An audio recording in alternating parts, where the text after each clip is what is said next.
Installez-vous confortablement, barricadez vos portes, éteignez vos lumières et découvrez ces légendes aussi intrigantes qu'horrifiantes.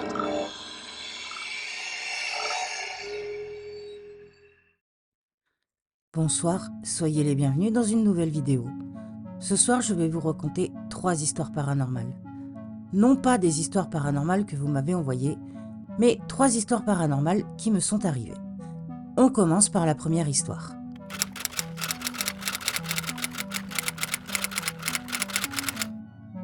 La chambre hantée. Je vais vous raconter une histoire qui m'est arrivée lorsque j'étais plus jeune. Je devais avoir environ 11-12 ans, et avec mon frère, nous passions les vacances d'été avec ma grand-mère maternelle. Je me souviens que nous étions dans une petite caravane qui était sur un terrain appartenant à des amis de ma grand-mère, que mon frère et moi ne connaissions pas.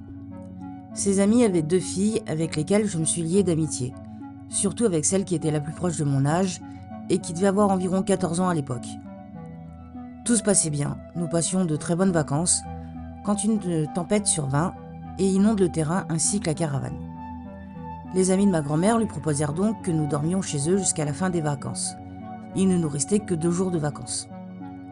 Ma grand-mère et mon frère devaient dormir ensemble dans la chambre d'amis, alors que moi je devais dormir avec les filles. Nous avons donc dîné tous ensemble, discuté, joué à un jeu de société, puis vient l'heure d'aller se coucher. Je suis donc les filles jusqu'à leur chambre, et là une mini-dispute éclate pour déterminer avec laquelle des 2 sœurs j'allais dormir. Je dis une mini-dispute, mais bon, voilà, vous connaissez les disputes de gamins. Non, tu vas dormir avec moi, non, avec moi, bref. On décide donc que j'allais dormir avec la plus âgée. Et pour aller dans sa chambre, il fallait traverser la chambre de sa sœur et passer sous une arche. Seulement, au moment de passer sous l'arche pour entrer dans la chambre, je me suis stoppée comme si j'étais paralysée. La plus jeune des sœurs me demande ce qu'il se passe, et là je lui dis donc que je vois un homme brun d'environ une vingtaine d'années, avec des yeux marrons et une grande barbe. Au début, les 2 filles pensaient que je leur faisais une blague. Mais j'ai insisté et j'étais même au bord des larmes parce que je ressentais une sorte de tristesse inexplicable. À force d'insister, nous sommes retournés dans sa chambre, la chambre de la plus jeune des 2 sœurs, et elles m'ont raconté leur histoire. Il y avait environ 3 ans, leur frère aîné était mort dans un accident de voiture, et la chambre qui appartenait donc à la plus âgée des sœurs était la sienne à l'époque. Je rappelle que je ne connaissais pas ces gens avant cet été-là, et que par conséquent je n'avais jamais entendu parler de cette histoire. Finalement, nous avons passé les 2 nuits restantes dans la chambre de la plus jeune des 2 sœurs. Je me souviens que je n'ai jamais raconté cette histoire à qui que ce soit, parce que bon, je rappelle, j'avais 12 ans à l'époque, et je me suis dit, bon, il n'y a personne qui va me croire, c'est trop what the fuck pour qu'on me croie. Et même les 2 sœurs m'avaient dit, surtout n'en parle pas à mes parents parce que ça va les rendre tristes et tout. Et puis bon, j'avais pas envie que ma grand-mère me regarde bizarrement. Voilà pour la première histoire. Dites-moi ce que vous en avez pensé. On passe maintenant à la seconde histoire.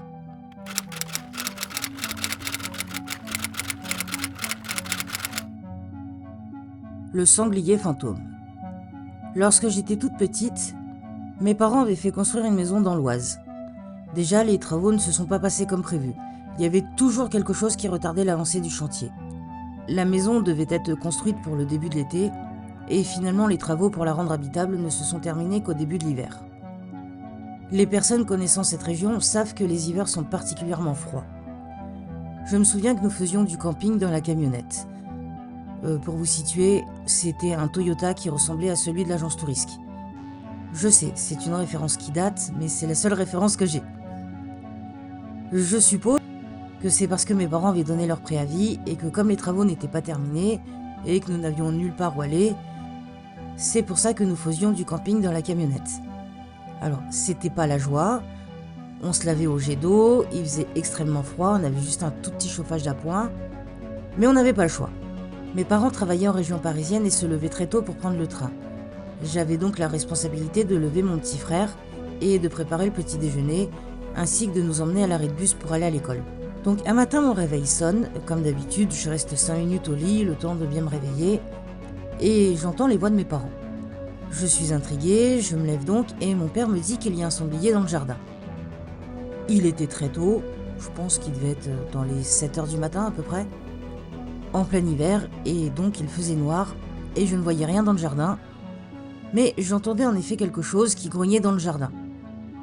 Je fais donc comme d'habitude, je lève mon frère, on déjeune, on se prépare pour l'école, et un peu inquiète, je demande à mon père si nous pourrions tout de même aller à l'école.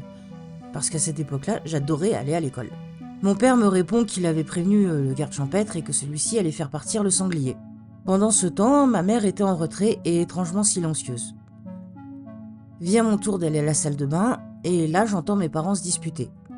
Enfin, se disputer. Disons qu'ils parlaient assez fort et pas d'une manière calme. Ma mère disait à mon père qu'il n'y avait rien dans le jardin, alors que mon père, lui, soutenait le contraire.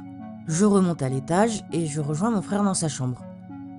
Je lui demande si lui aussi a entendu les grognements, et il me répond que non, il n'a rien entendu. Bon, j'étais intriguée, mais sans plus. Le jour finit par se lever, le garde champêtre arrive et dit à mon père qu'il n'y a rien dans le jardin, qu'il n'y a aucune trace qu'un sanglier soit passé dans notre jardin. Alors, mes souvenirs sont un peu vagues, mais je crois que mon père s'est excusé pour le dérangement et nous a conduits à l'école.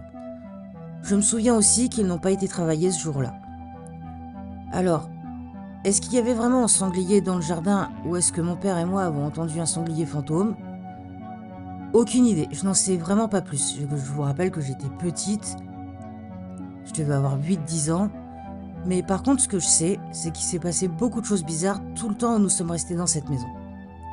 Je vous raconterai ça peut-être une autre fois. On va donc passer maintenant à la troisième et dernière histoire.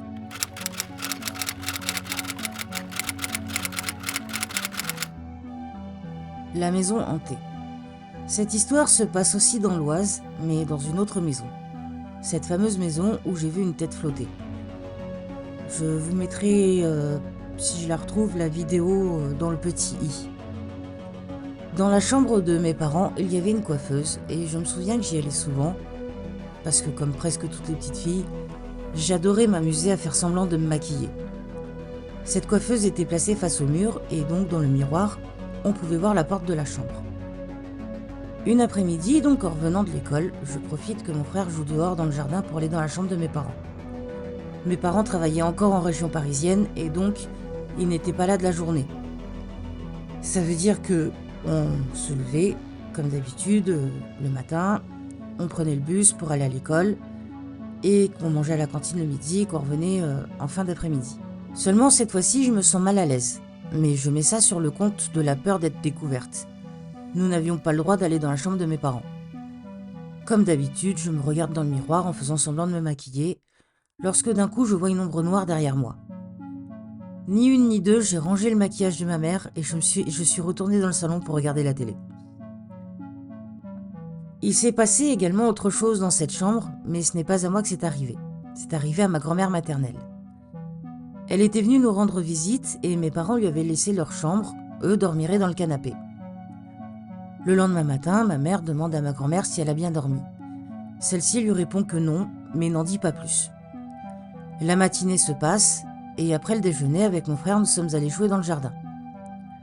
Au bout d'un moment, je retourne dans la maison me servir un verre d'eau, et je surprends une conversation entre mes parents et ma grand-mère.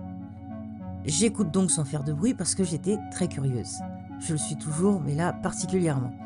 Ça m'intriguait cette histoire, je voulais absolument savoir pourquoi ma grand-mère avait mal dormi. J'entends donc ma mère demander à ma grand-mère pourquoi elle avait mal dormi et pourquoi elle préférait dormir dans le canapé. Et ma grand-mère lui a donc répondu ceci. Au début de la nuit, tout allait bien. Elle s'était endormie assez rapidement, mais un bruit dans la cheminée l'avait réveillée. Elle a donc allumé la lumière, mais n'a rien vu de particulier.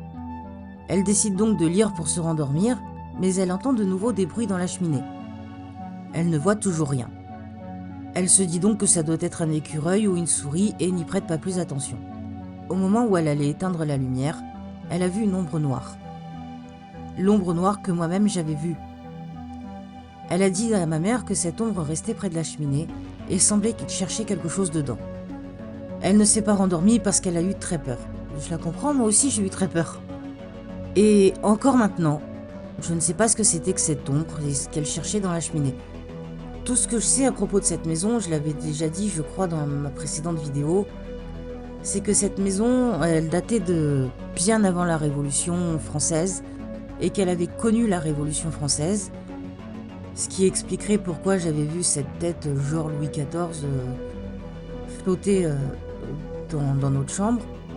Et donc je suppose qu'il s'est passé énormément de choses dans cette maison et que comme c'est une maison ancienne avec de la pierre et non pas des briques, je suppose que les pierres ont gardé les énergies de ce qui s'est passé. C'est la seule explication que je trouve. Après, j'en sais vraiment pas plus et vraiment je ne sais pas ce que cette ombre cherchait dans la cheminée. Peut-être un trésor. Je ne sais pas.